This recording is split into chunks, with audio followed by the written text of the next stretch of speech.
En général, le vendredi, on évoque les questions de droit routier avec notre référence, Maître Antoine Réglet, avocat en droit routier. Bonjour, Maître Antoine Réglet. Bonjour Frédéric.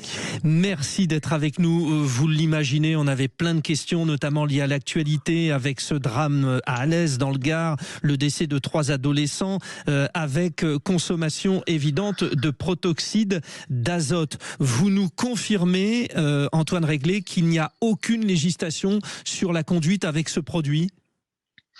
Oui, aujourd'hui, on n'a aucune possibilité de sanctionner ceux qui consomment du protoxyde d'azote et qui vont conduire après.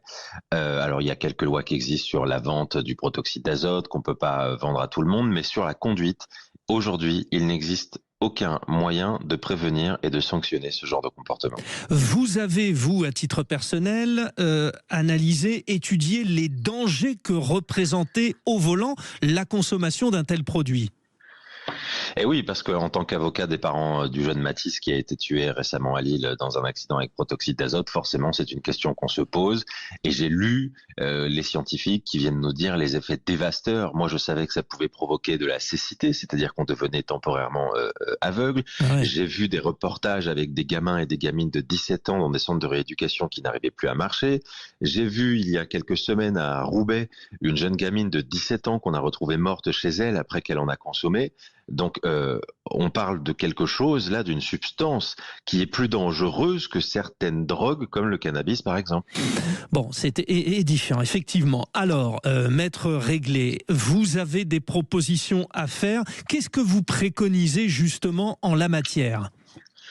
Sur le protoxyde d'azote, il faut qu'on frappe fort. Je vois là quelques propositions de loi qui tournent, ça ne tape pas assez fort. Aujourd'hui, nous proposons 3 choses.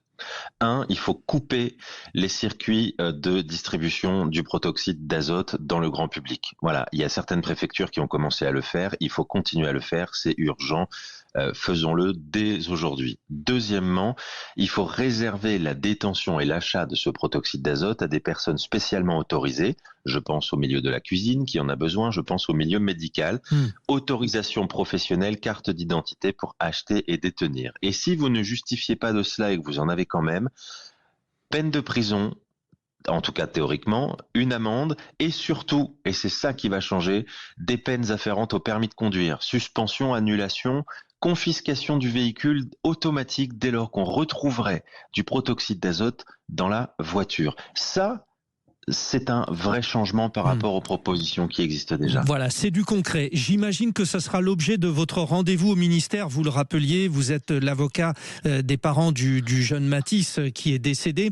Vous avez un rendez-vous ministériel là à venir, hein ? Oui, on doit rencontrer monsieur le ministre de l'Intérieur la semaine prochaine et madame la ministre déléguée à la sécurité routière dans l'attente, j'espère, de rencontrer Gérald Darmanin. Nous voulons évidemment parler du protoxyde d'azote, mais ce que nous voulons proposer au gouvernement, c'est une véritable révolution juridique pour les victimes. Évidemment, on va parler du protoxyde d'azote. On veut aussi parler de la criminalisation de l'homicide routier, qui est cette loi qui a été votée l'an dernier qui déçoit beaucoup de gens. On voudrait que les homicides routiers les plus graves soient jugés par la cour d'assises et non plus par le tribunal correctionnel. Et puis moi je voudrais qu'on remette aussi au centre des débats l'accompagnement des victimes, l'accompagnement psychologique bien évidemment, mais aussi tout l'accompagnement juridique et contraindre par exemple les assureurs qui ont une tendance à culpabiliser les victimes pour moins les indemniser. Je crois qu'il est temps, 40 ans après la loi Badinter sur les accidents de la route, de changer cette loi.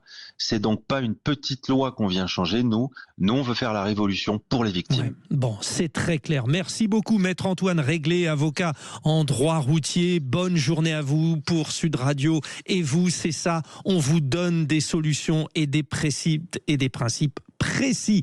6h29, météo.